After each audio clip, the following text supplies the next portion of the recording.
Republican State Representative Brent Money said, quote, "We should be encouraging our students to read and study their Bible every day. Our kids in our public schools need prayer, need Bible reading more now than they ever have." Look, you want to know what the kids in Texas need?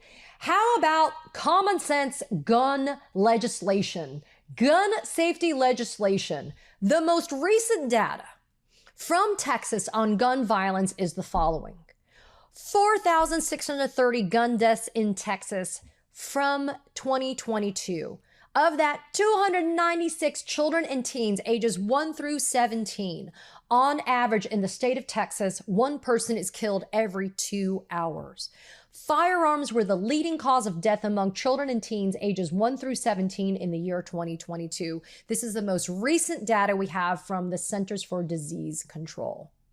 Footnote, which we're not probably going to be getting anymore, courtesy of the Trump administration destroying funding to the CDC and not allowing them to speak to the American public. We don't need the 10 commandments in the schools, people in Texas. They need common sense gun safety legislation so the kids can live. Who cares if the kids know about thou shall not commit adultery if they're dead? If my kid in Texas goes to public school and they can't come home alive, I don't give a shit about the 10 commandments being posted on the wall. This is not an indictment of religion, people, okay? I am a Christian, but being a Christian means something more than the hypocrisy of being what I call Sunday Christians. People that just go to church on Sundays and they look like they're all holier than thou, but in the reality, they're cheating on their taxes. They're cheating on their spouses. They're beating their dogs. They're cruel to people that are LGBTQ+. That's not a real Christian.